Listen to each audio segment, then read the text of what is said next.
reaching a breaking point.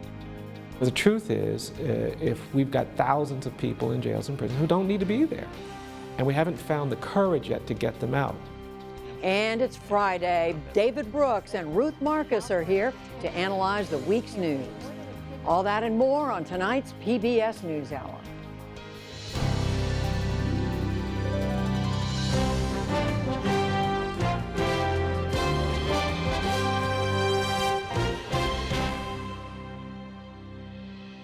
Major funding for the PBS NewsHour has been provided by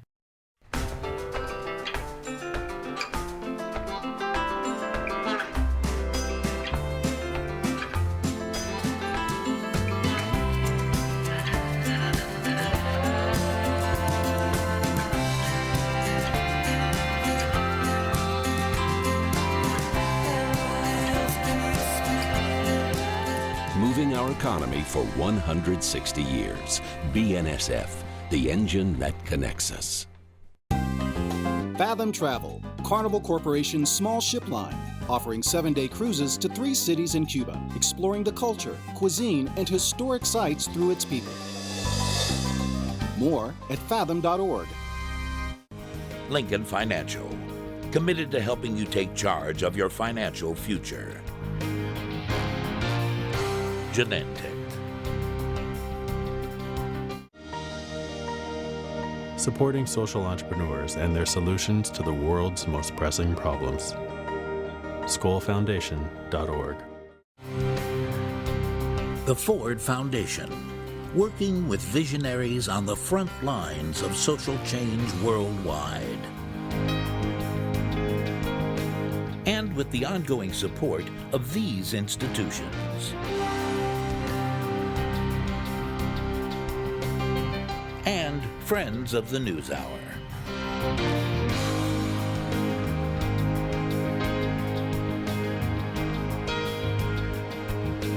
This program was made possible by the Corporation for Public Broadcasting and by contributions to your PBS station from viewers like you. Thank you. The campaign combat cooled off some today in the presidential race. 2 of the 3 Republicans took a break from campaigning, and the 2 Democrats took a step back from open warfare. Hillary Clinton and Bernie Sanders reached a kind of verbal truce this morning after doing battle over who's qualified to be president. I've known Hillary Clinton for 25 years. I respect Hillary Clinton. We were colleagues in the Senate.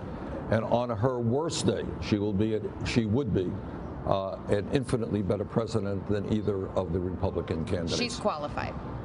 Of course. I think in the heat of the campaign, people say lots of things. I want to stay focused on the issues. There are contrasts between us, and I think that's fair game. The front-runners camp also dealt with former President Bill Clinton's confrontation with protesters yesterday. At an event in Philadelphia, they jeered his record and his wife's on crime and race. You are defending the people who kill the lives you say matter. Tell the truth. Today, in Erie, Pennsylvania, he voiced regret about the incident. I almost want to apologize for it, but I want to use it as an example of the danger threatening our country. I was talking past her the way she was talking past me. Great to see you. Both Hillary Clinton and Bernie Sanders campaigned in New York State today, and Sanders announced he'll visit the Vatican next week to speak at a conference on social issues.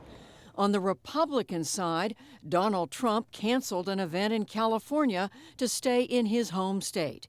He said in a tweet, "So great to be in New York, catching up on many things. Remember, I am still running a major business while I campaign, and loving it." Meanwhile, Trump's newly hired convention manager, Paul Manafort, insisted the frontrunner will win enough delegates before the convention that there'll be no need for brokering. The reality is this convention process will be over with sometime in June, probably June 7th. And it'll be apparent to the world that Trump is over the 1237 number. And at that point in time, when it is apparent, everything's going to come together. Ted Cruz was off the campaign trail today, while John Kasich campaigned in Connecticut. In the day's other news, Pope Francis called for Catholics to put conscience over dogma on critical moral issues. His statement, 256 pages long, suggested that some clergy might allow divorced Catholics to take communion. There was no change in the Church's opposition to same-sex marriage. We'll explore the Pope's statement after the news summary. Police in Belgium say they have arrested the last fugitive from the Paris attacks in November. Mohamed Abrini was picked up in a raid in Brussels, along with 4 others. Prosecutors say he may also be the hat-wearing suspect who escaped after the bombings in Brussels. At the moment, the investigators are verifying whether Abrini Mohamed can be positively identified as being the third person present during the attacks in Brussels National Airport Zaventem, the so-called man with the head. Mohamed Abrini's exact role in the Paris attacks has never been made clear. Greece resumed deporting migrants to Turkey today after a 4-day pause. More than 120 people were ferried away from the Greek island of Lesbos under a deal with the European Union. Human rights activists have condemned the deportations. The government of Syria has released an American who had been held since 2012. He's identified as Kevin Dawes, a freelance photographer. Russia says it aided in his release, flying him to Moscow last week. Meanwhile, Syrian activists report that scores of kidnapped workers are being released by Islamic State militants. They were seized earlier this week. Secretary of State John Kerry made an unannounced visit to Baghdad today and urged Iraqis to focus on fighting ISIS. He met with Prime Minister Haider al-Abadi, who is facing a political crisis over corruption, a struggling economy, and poor security. It is important to have a unified and functioning government as rapidly as possible in order to move forward so that all of these operations are not affected. And so that we give confidence to the coalition. Kerry said that Abadi did not ask for additional U.S. troops. The Obama administration today turned over thousands of documents on Operation Fast and Furious. They involve a gun-running investigation that may have let Mexican drug gangs get their hands on 2,000 weapons. House Republicans demanded the documents 4 years ago, but the president claimed executive privilege. In January, a federal judge rejected that claim. Wall Street finished the week with modest gains. The Dow Jones Industrial Average was up 35 points to close near 17,577. The Nasdaq rose 2 points, and the S&P 500 added 5. And an inflatable room is headed toward the International Space Station. It was launched today on a SpaceX rocket for a 2-year test. NASA animation shows how the pop-up module will be attached to the orbiting lab and inflated. It could prove an alternative to metal enclosures. In another first, the booster rocket landed on an ocean barge today to be reused.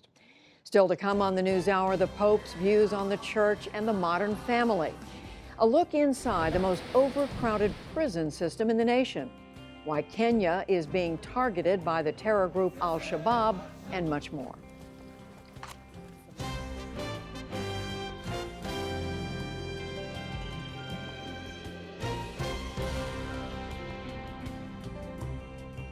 Today's pronouncement from the Pope on family life was 2 years in the making.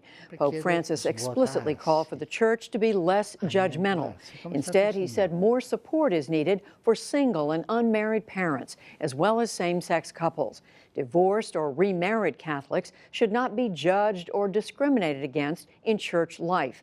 Priests can be merciful when it comes to delivering communion. But he did not change doctrine on same-sex marriage or on the role of contraception.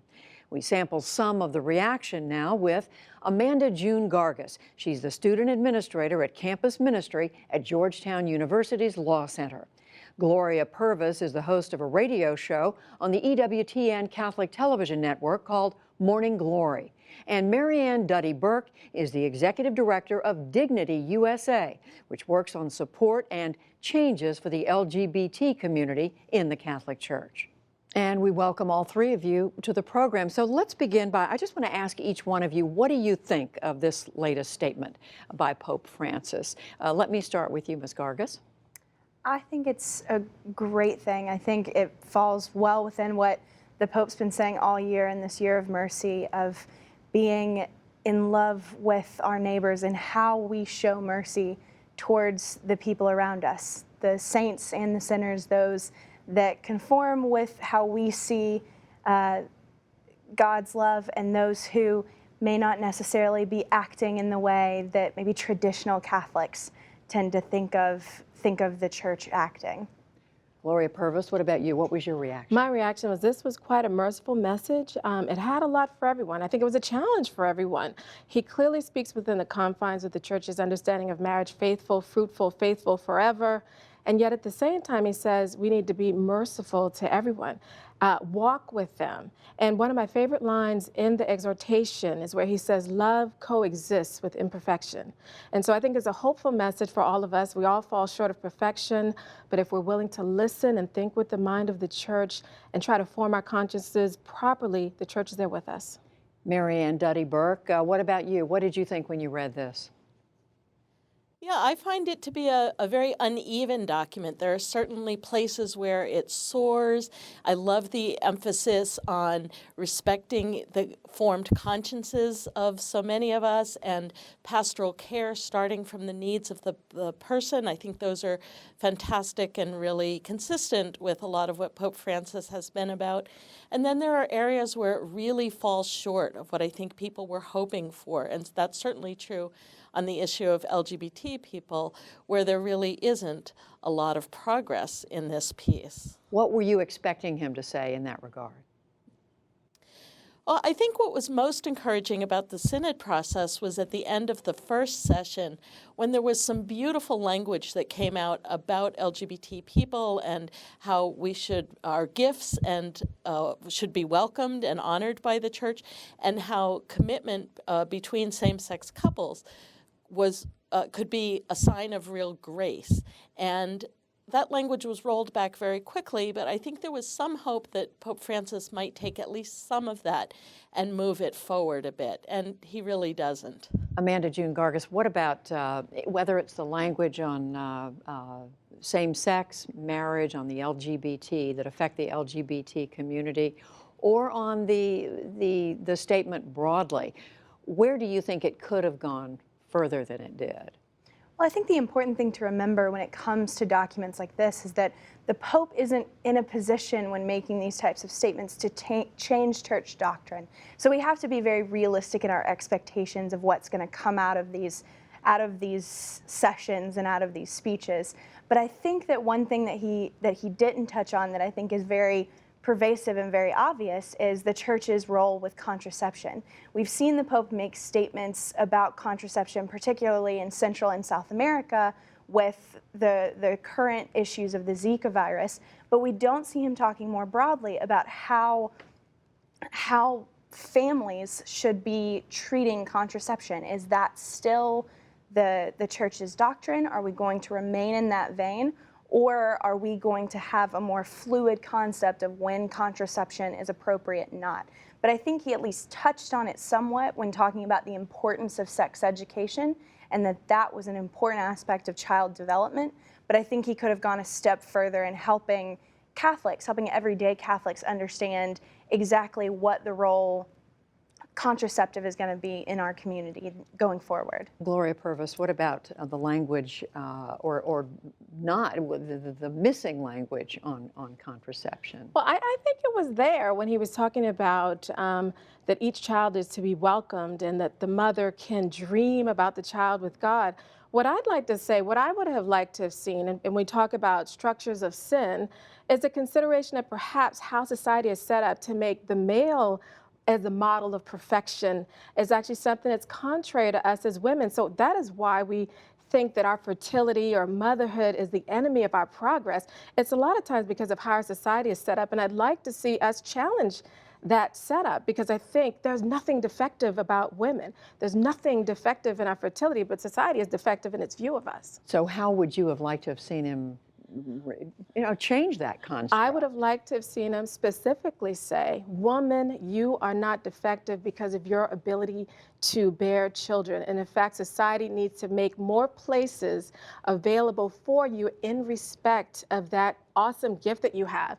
If the human person, if the economy exists to serve the human person, so much so does the economy exist to serve the human family. And we need to make sure women can participate in that economy.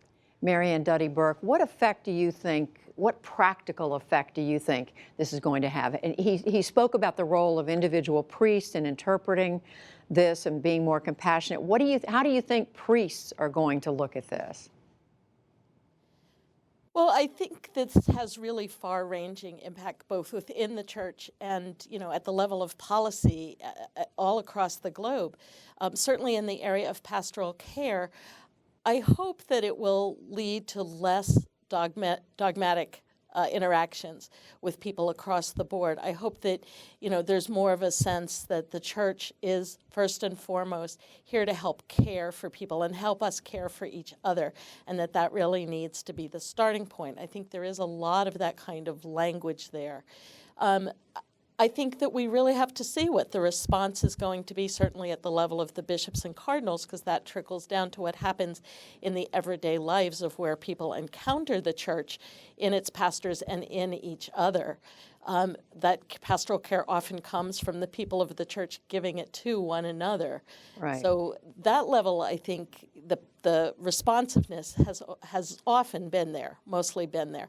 It's really at the level of the hierarchy where we start struggling a little bit more with rigidity. Well, Amanda June Gargas, let me pick up on that point.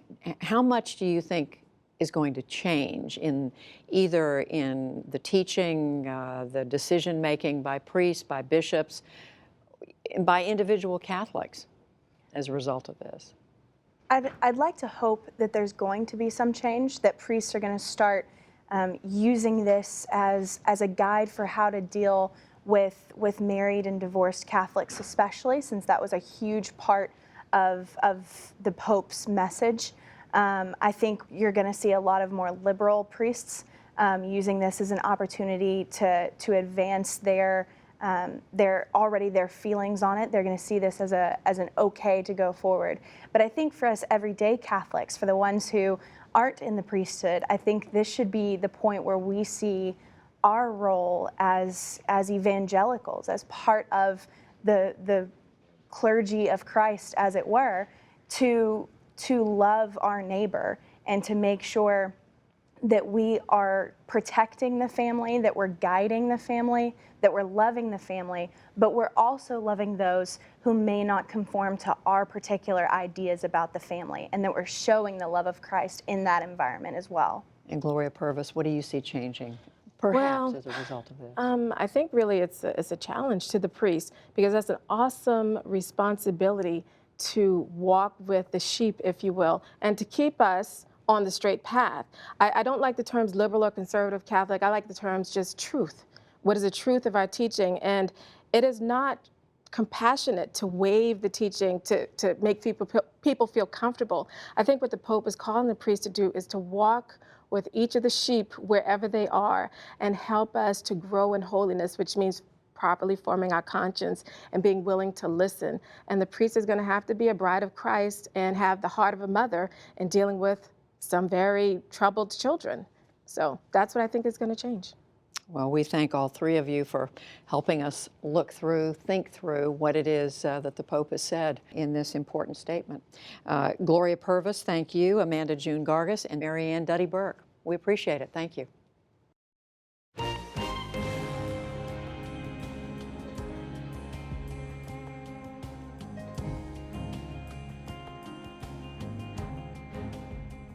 Next, Alabama's prison system at a breaking point. The state currently packs more than 24,000 inmates into a system designed to house about half that number.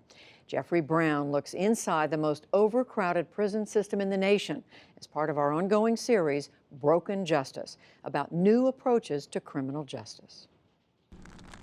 The William C. Holman Maximum Security Prison in Atmore, Alabama. Loud, crowded, and when we visited just weeks after a riot broke out here, still in partial lockdown. On March 11th, with just 17 guards overseeing more than 900 prisoners, a fight broke out between two inmates. An officer trying to break it up was stabbed, as was the warden. Nigga that stabbed the police, they was going on, man. Look at this. Video uploaded to Facebook by an inmate using a smuggled cell phone captured some of the mayhem. He going down in this video, man. And it took the prison's rapid response emergency squads to reestablish order. It was a shocking scene that unfolded here at Holman Correctional Facility on March 11th, but perhaps more shocking is that no one we've spoken to is surprised that something like this could have happened. Unfortunately, I think things like that will continue. That's why I think it's essential that we solve this problem, that we solve it once and for all. Come down this way. We joined Alabama Governor Robert Bentley as he toured Julia Tutwiler Prison, a maximum security facility for women outside Montgomery. You can see these cameras on the ceiling. The U.S. Department of Justice sued Tutwiler in 2014, citing corruption, sexual assault, and harassment of inmates by staff. Just one of a number of lawsuits accusing the Alabama correction system of violating inmates' rights. The violence, the overcrowding, and the federal measures have pushed the solidly Republican state government into action. A penal reform bill passed last year by an overwhelming majority in the Republican-controlled legislature and signed into law by the Republican governor. I know in Alabama, just like in a lot of states, it was a 3 strikes and you're out type thing. And so our prison population has just dramatically increased over the last 20 years. So we need to look at that. We need to look at a different approach, and that's what we're doing in the state with our prison reform bill. Republican State Senator Cam Ward spearheaded the legislative effort. It took many years to get into this mess. It's going to take us many years to get out. We campaigned and politicized it so much that it was easy to get votes by saying, I'm going to be tough on crime. It's a lot harder to say, I'm going to maintain a healthy constitutional system. It doesn't quite fit on the bumper sticker the same way the first slogan did. Among other things, the new law, which just went into effect in January, creates a new class of felonies for low-level drug and property crimes that keeps offenders out of state prisons. Alabama was the only state that considered all forms of property theft violent crimes. It's now reclassified third-degree burglary as a nonviolent crime. The law requires the hiring of 100 additional probation and parole officers. It mandates that parole boards create standardized guidelines statewide, give reasons why inmates are denied parole, and reduces punishment for minor parole violations. For the first time, the new law uses risk assessment to focus resources on those who most need them, and funds drug treatment and mental health programs for those released under correctional supervision. 98% of everybody who's an inmate in a prison today in the United States eventually gets released. However, what we're not doing is putting the adequate resources there to monitor them when they're on their parole, making sure they're complying with all the stuff they're supposed to be complying with. We didn't do that. This legislation did. Are you making this push for budgetary reasons or for moral reasons? Interestingly enough, it depends on who you ask, why they support it. You have some who say, hey, for budgetary purposes, we just have to do it. This is the second largest item in our budget. We've got to do something about it. Then you have those for moral purposes. I would say many of my Democrat colleagues would say it's a moral issue for them. They've had to deal or hear people about this. And then finally, I would say myself, I look at it from a legal aspect. You're going to run afoul of the 8th Amendment to the Constitution if you continue running facilities and a system like we have been. The 8th Amendment prohibits punishment considered cruel and unusual, and the threat of a federal takeover motivates Ward and many others. I think it is cruel, and I think it's unusual. I think it violates the 8th Amendment. Brian Stevenson is a lawyer and prison reform activist who founded the Equal Justice Initiative, a Montgomery-based nonprofit that represents prisoners and indigent defendants. He says the state's reform efforts don't go nearly far enough. Alabama hasn't done anything that I would call significant reform. We had a prison task force that didn't talk about prisons, didn't talk about conditions, didn't talk about anything related to the prisons. We passed some really moderate, minor even, changes in some of our sentencing schemes. It's rough when you kind of elbow to elbow the person. In Dothan, Alabama, we asked men who had recently been released from prison about the conditions. It's harder to keep clean when you got all the people in there like that. Did you have that, Dwight? Was it crowded? Yes, sir. About every day, it was a stabbing, fighting, cutting. Every day you saw things like that? Yes, every day. These men are now receiving help from Pastor Kenneth Glasgow, I'm just now hitting 15 years after doing 14 years. who after serving 14 years on a drug charge created the Ordinary People Society, So here you got the table. an organization and halfway house to help people transition out of prison. I mean, thank God for Canmore. Glasgow applauds the efforts made by the legislature so far, but is also calling for a more fundamental change to the way people view inmates. We're not ex-convicts. We're not ex-offenders. We're not ex-felons. Don't classify us. We are people with felony convictions. People that have paid their debt to society. People. Look, it's still legal in this state to impose a mandatory life without parole sentence on someone in simple possession of 2.5 pounds of marijuana, using it for their personal use. I'm representing a man who's a 75-year-old disabled combat veteran who was found to have 2.5 pounds of pot because he was using it to deal with stents in his heart. And because he had convictions from 30 years ago in Alabama, the judge had to impose a mandatory life without parole sentence on this man. And that's the kind of sentencing regime we still have in this state. The metric that matters is the number of people in jails or prisons. You can talk about reform all night long, you can talk about building prisons, you can talk about all kinds of things. But the truth is, if we've got thousands of people in jails and prisons who don't need to be there, and we haven't found the courage yet to get them out. We're very proud of how we've taken this facility and done some work in it. It still has considerable limitations. Even if the new reforms do work, they'll only limit the overcrowding. Governor Bentley now wants to take a dramatic next step. He's proposed building 4 supermax prisons, costing $800 million to replace outdated facilities like Tutwiler. The facilities that we have right now with 190% occupancy rate, almost 200%, I mean, this is just unacceptable. And it's dangerous not only to the prisoners, to our corrections officers, and really to the public, and it's costing us hundreds of millions of dollars. And so we can modernize the system, and we can try to correct and help those who are here, and that's our goal. But now the governor faces a more immediate political threat, a state ethics investigation into his time in office, including whether he violated state laws in conducting an alleged affair with a former advisor. The State House, including members of the governor's own party, just moved ahead on impeachment proceedings. The ethics investigation now, does that have any impact, do you think, on your potential to pass reform, prison reform? You know, I think that some people will think that, and some people may use that. I really do not. I think that the legislators who understand the seriousness of this will not look at that. They will try to solve problems just like I'm trying to do. And how big a priority is this for you? This is very high.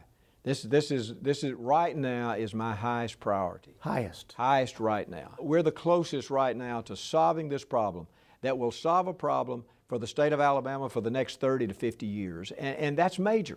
And we're going from, as I say, the worst in the country, we're going to go to the best in the country. In the meantime, everyone agrees there's certain to be continued overcrowding and more violence. From Atmore, Alabama, I'm Jeffrey Brown for the PBS NewsHour.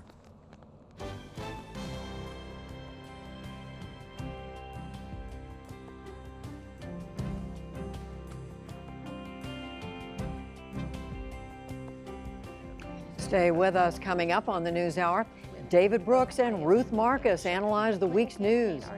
Plus, how a paralyzed man finished a 10K race. But first, tonight we begin a series, Inside Kenya. The East African nation is the United States' primary ally in the region and in the fight against the deadly terrorist group Al-Shabaab, based in Somalia. Al-Shabaab attacks government and military institutions in Somalia, but it's also launched major attacks in neighboring Kenya. Special correspondent Nick Schifrin and producer Zach Fannin traveled extensively throughout northeastern Kenya along the Somali border. Tonight, with the help of the Pulitzer Center on Crisis and how Kenya is fighting back. And a warning, the story contains images some viewers may find disturbing. On Kenya's front line against Al-Shabaab, police on patrol are armed like soldiers. They search traditional straw houses, checking IDs at the barrel of a gun. The main threat here is the Al-Shabaab, that is terrorism, because they are associated with Al-Qaeda, and we know what Al-Qaeda are. Officer Julius Karagu heads Kenya's administrative police in Wajir, only 70 miles from the Somali border. Every night they search for smuggled weapons and hiding fighters. ID number. ID number? Yes. They pretend that they are selling milk and all these things, but they are waiting for appropriate time to strike. Most of his officers are ethnic Somali, like the majority of the local population. Some officers wear civilian clothing and ride around in unmarked cars. They work with local tribal chiefs like Zain Abdullah. What kinds of weapons have you found here? There were guns, there were grenades, there were ammunition, So Shabab has supporters even here? So they have a representative at least in every district. Al-Shabaab has waged a decade-long war in Somalia. In 2011, Kenya invaded Somalia in a campaign called Protect the Country. Emmanuel Churcher was the face of the campaign in Somalia and on Twitter. This gives an opportunity to tell the rest of the world what is true and what is happening in the battle space. At first, Kenyan and other African troops pushed Shabaab out of strongholds and raised the Somali flag. But after an operational pause, Shabaab is strengthening. In January, Shabaab fighters took over a Kenyan base. It was Kenya's worst ever military disaster. More than 100 soldiers died, including Churcher's brother. My brother died immediately, instantly. This is what he loved most. And I'm happy that he actually died doing what he loved most. 29-year-old Dan Churcher had only been in Somalia for 3 weeks. His funeral, with full military honors, was held at the family's estate in western Kenya. The explosion that killed him was unprecedented. Al-Shabaab got inside the El Ade base to detonate a car bomb, or VBIED. The penetration of that VBIED changed the game. What can you tell me about the El Ade attack? The attack was carried out by one of our brigades. They were trained commandos.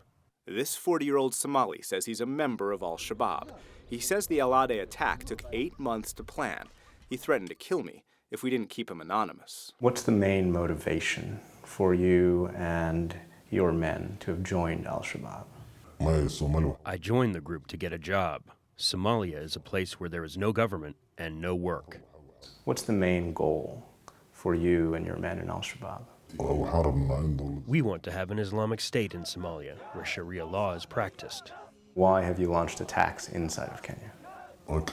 Kenya has invaded our land. Shabaab claims to be fighting for Kenyan Muslims. It recruits Kenyans to carry out attacks in Kenya.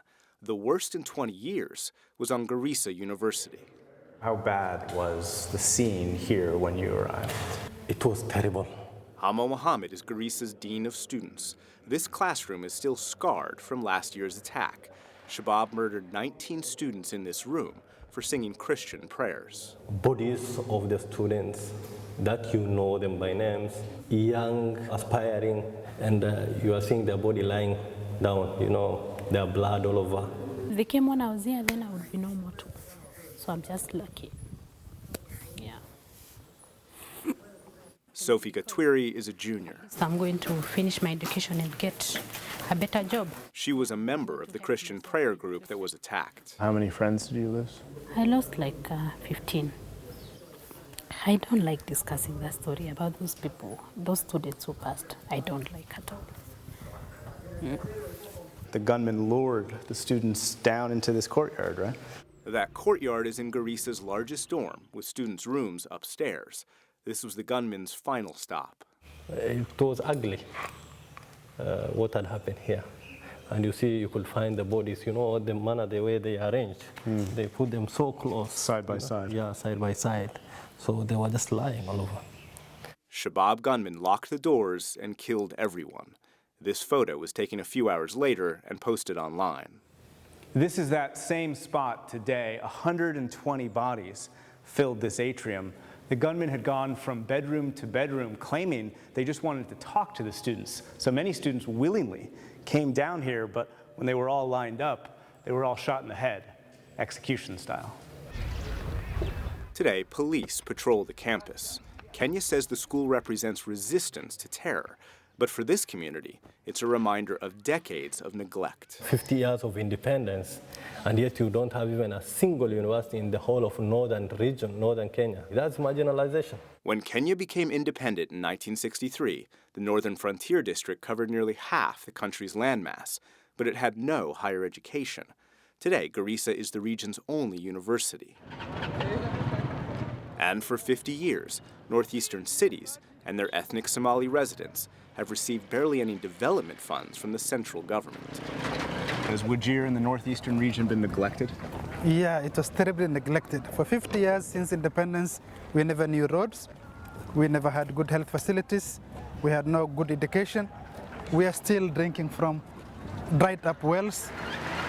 Hashim El-Moji is a former police officer turned community organizer. Today, roads are being built and local governance established. But this is the first new road in Wajir in half a century. That neglect becomes toxic when combined with accusations that security services abuse ethnic Somalis. Were you proud of your son? I loved him so much. Ado Abdullahi's son was picked up by police and disappeared. And then Abdullahi got a call from a town 40 miles away. Local media covered how his son's body had been found in a river. Was your son's body tortured? He was strangled. He had marks on his genitals. He was tortured. He had marks. How shocked were you when you saw your son's body? I am a Muslim. I have faith in God. What a father could feel is what I felt. Can you point to where they hit you? They hit me here, all the way up, and also below here. Omar Bashir is 19 years old. He says security services stopped him on the street, took him away, and tortured him for 4 days. Do you feel pain? Yeah. What was your son like before this happened? He was sharp. He was healthy and he went to school. Masher Ulmak is Bashir's father. He's worried about his son. These days, Bashir skips school and is depressed. Does the government single out Somali Kenyans? They single out ethnic Somalis. They are not doing this to other communities in Kenya. And when a community feels like prey, they want to become the hunter. I know what I have gone through.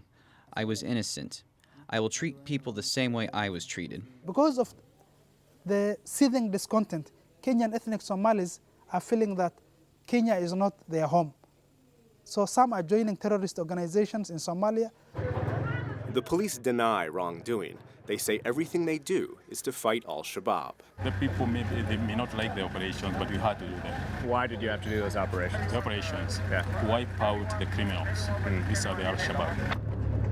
The relationship between national security services and local ethnic Somalis has always been strained. Today, human rights activists say it's close to breaking. The war against terror is valid, it is legitimate. As Muslims and as ethnic Somalis, we support it overwhelmingly. That said, our government is using terror to suppress terror, and the people are more angry. And that is why Al-Shabaab is tapping into that anger to radicalize and use bitter young men against our security agents. Until Kenya stops breeding its own enemies, the country will remain divided, and Al-Shabaab will continue to exploit those divisions to wage war. For the PBS NewsHour, I'm Nick Schifrin in Garissa, Kenya. Our reporting from Kenya continues on Saturday when the NewsHour Weekend looks at why young men join Al-Shabaab and the efforts by some to get them out. Then on Monday, we examine the epidemic of corruption in Kenya and the people fighting back.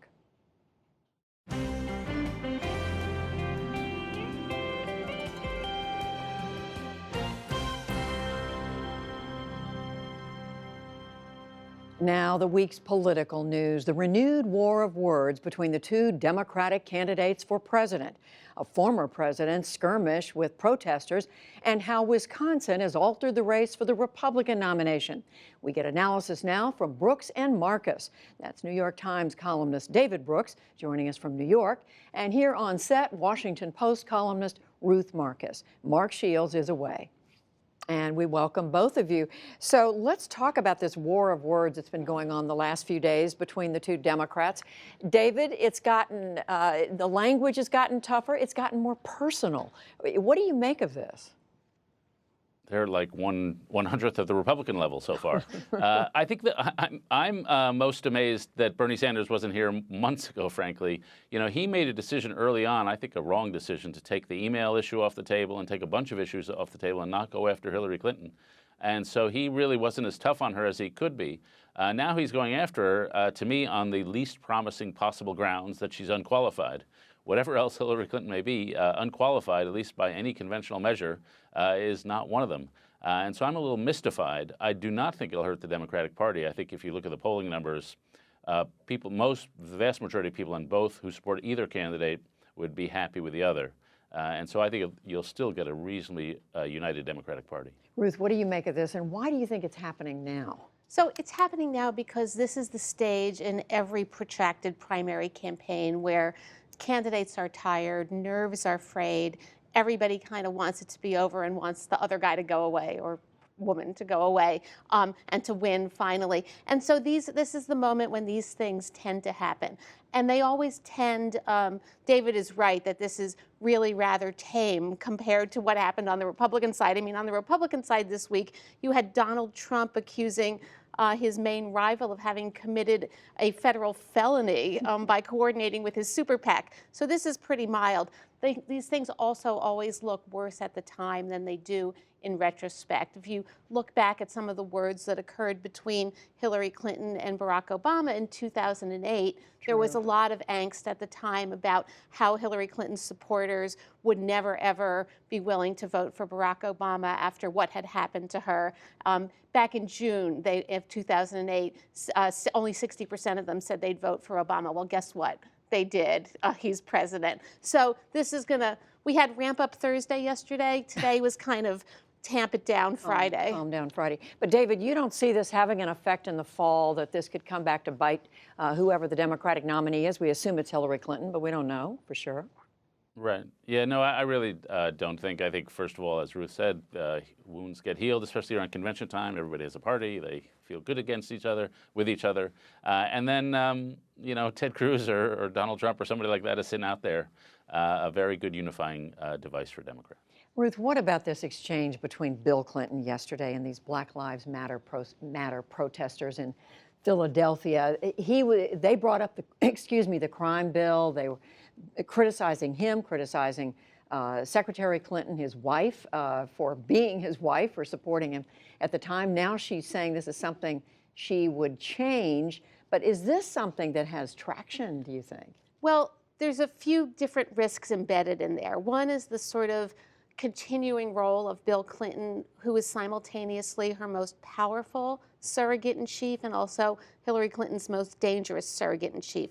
So when he tends to have that finger-jabbing, red-in-the-face moment, it can be a dangerous moment for Hillary Clinton. In terms of Black Lives Matter, again, it sort of depends on the context. Compared to what? The Black Lives Matter protesters have an issue with Bill Clinton and to some extent Hillary Clinton and criminal justice reform and the 1994 crime bill. But guess what? They have the same issue with Bernie Sanders. And guess what? They're going to have a bigger issue even in the general election with a Ted Cruz or a Donald Trump. So it is an irritant, but it's an irritant, and I don't mean to dismiss it. It's an issue that Hillary Clinton has tried on the campaign trail to diffuse by saying she's sorry for mentioning super predator, and she's sorry, and she regrets a piece of the 1994 crime bill went too far. So to me, this is another one of those things that looks like a bigger deal this week than it's going to look in a few months. David, what do you think? Yeah, I think there are a couple true facts, most of which were uttered by Bill Clinton The one that wasn't was that the crime bill, the Clinton crime bill, didn't have a huge measurable effect on crime or incarceration rates particularly. Some pieces of legislation don't have much effect, and that was one of them. The second thing to be said is that there are such things as super predators, and Clinton sort of made that point, that some people are really doing harm to their neighborhoods. And the third thing to be said is we have too much incarceration in this country. And so any honest appreciation of this issue contains two opposite facts. One is that there is a crime problem and that has to be cracked down on. And second, that there is racism within the enforcement community and that there's over-incarceration. And I think the Clintons sort of stand for those two ends of the spectrum here. And that is probably what most voters recognize, that we have to be tough on crime. And as Tony Blair said, tough on racism or tough on the causes of crime. So, but to wrap up the Democrats, Ruth, looking like what in New York, which is coming up in another week and a half? New York primary. Well, Bernie Sanders is a natural-born New Yorker. To use a constitutional phrase, Hillary Clinton is an adoptive New Yorker, but she's in a much stronger position. This is a state that she's won, as she likes to point out, 3 times in 2 Senate races and in a presidential primary previously. And so she's in a quite good position in New York. He's in a less good position. I have to say, as for New York, can't let the week go without mentioning that what a great week in American politics when Ted Cruz is going to the matzah factory, and Bernie Sanders is going to go to the Vatican next week. So how great is American politics? He just revealed that, today, and we're going to get the Republicans in a minute. But David, anything to add on the Democrats in New York? What do you see with the 2 New Yorkers confronting each other, one adopted and one homeborn? Yeah, if Hillary lost here, it would be that would be bad. I think if she lost here, if she lost in California, that would be bad. Otherwise, she's still basically got the math on her side, and she's rolling along.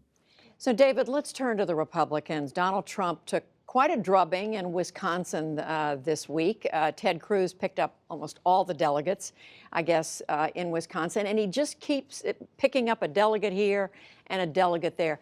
How much less inevitable is Donald Trump as the Republican nominee, or is he? Well, in the corridors of the cognoscenti, if any of us are to be believed, there's been like a 180 in the conventional wisdom.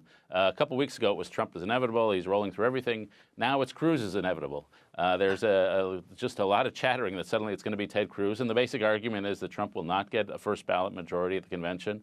And the sorts of people who are delegates to a Republican convention are the sorts of people who like Ted Cruz, and that given the chance on a second or third ballot, they'd love to dump Trump and go to Cruz. Magnifying the fact is events like has been happening or is about to happen tomorrow in Colorado, where the actual delegate selection process is something the Trump campaign is fumbling horrifically, and the Cruz campaign is pretty good at. And so as we focus on the delegates, unless the raw vote totals, Ted Cruz is looking pretty. So I don't know I think it's a little overstated because I think Cruz is about to suffer some really bad defeats. I think he's going to look a lot worse off after the Trump-Cruz civil war goes on for another couple months. But right now, the glow of inevitability has suddenly shifted over to Ted Cruz. Do you see the glow the same way David is describing it? I think to use the word inevitable about the Republican race in 2016 is going to be all kind of constantly wrong. But it's just undeniable that Donald Trump had a very bad night in Wisconsin and a very bad couple weeks leading up to that. And those both affect this aura of this shift in the aura of inevitability. Because what we've seen with Donald Trump is underperforming on an electoral level, right? He won New Hampshire with 35% of the vote, but he lost Wisconsin with 35% of the vote. He is not, as the field is winnowed, he is not increasing his vote total. Probably more significant is something that David alluded to, is that he is not doing well in this tension between being possible President Trump and being real Donald Trump. He's not doing well mediating the tension between professionalizing his campaign, which he's trying to do with bringing in Paul Manafort to do his delegate selection and convention, and ad-libbing his campaign, which is what he's want to do. And ad-libbing his way through editorial board interviews and different discussions of abortion has not served him well over the last few weeks. Well, he's been off the trail. We haven't really seen Donald Trump for a day or so, other than that tweet today about attending to his business, David.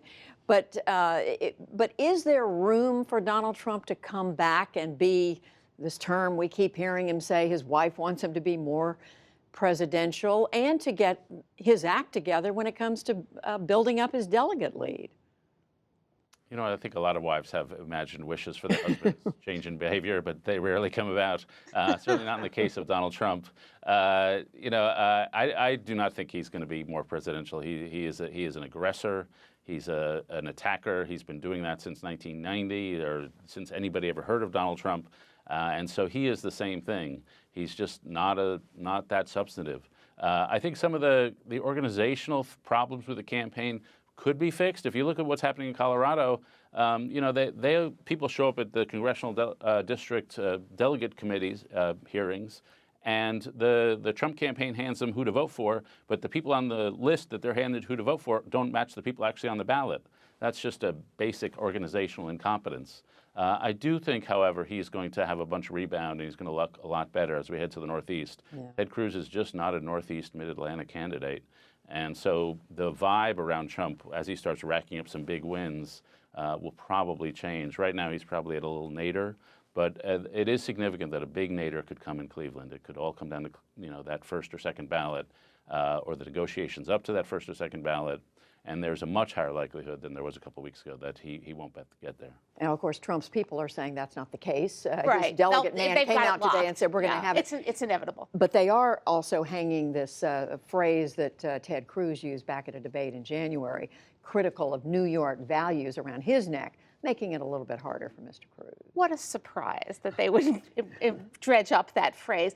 New York was going to be hard, as David mentioned, for Ted Cruz. It's not his natural territory. The Northeast is not his natural territory. Even if he hadn't derided New York values, that was going to be difficult for him. And so that leads to the situation we're going to see Trump in going forward, which is things are going to look better. He's going to rack up these wins. But at the same time, there is this subterranean war for delegates going on that he needs to really improve his performance on to not have more of this kind of Colorado debacle that we're seeing. Well, we're watching it both terraneally and subterraneally. Ruth Marcus and David Brooks, have a great weekend. Thank you both.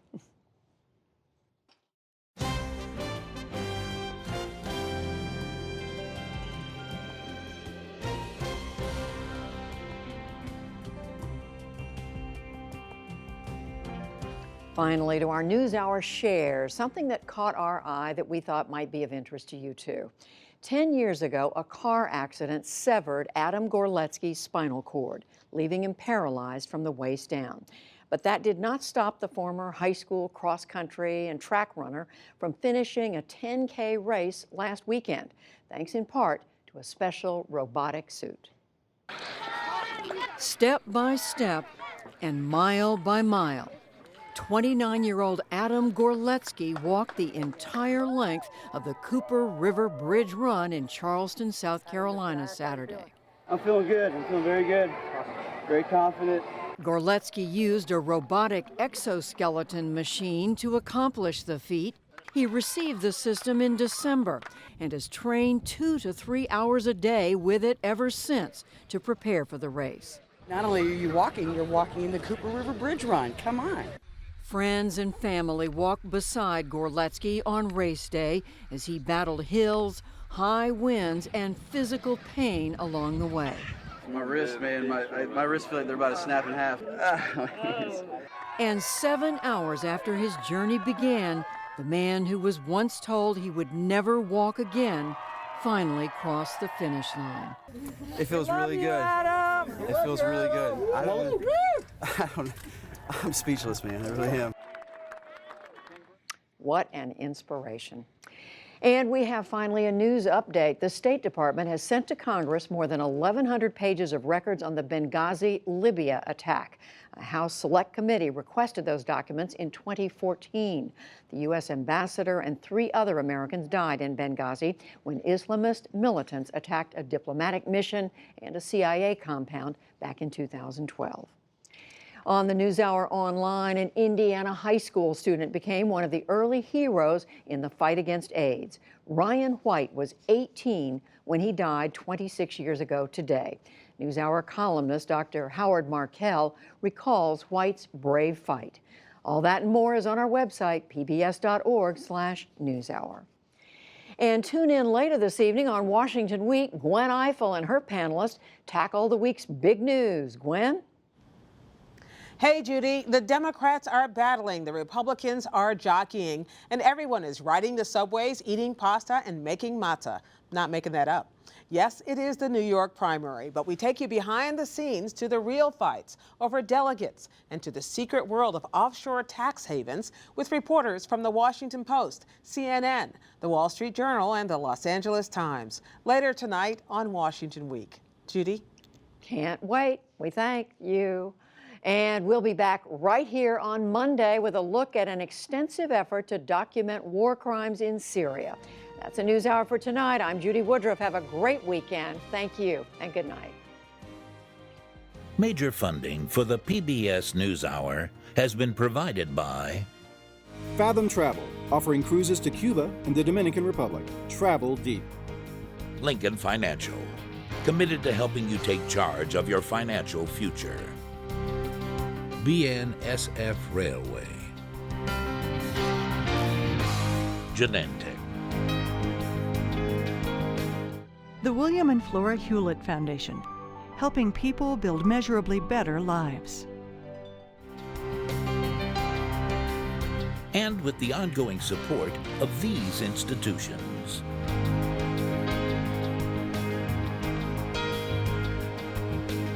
This program was made possible by the Corporation for Public Broadcasting and by contributions to your PBS.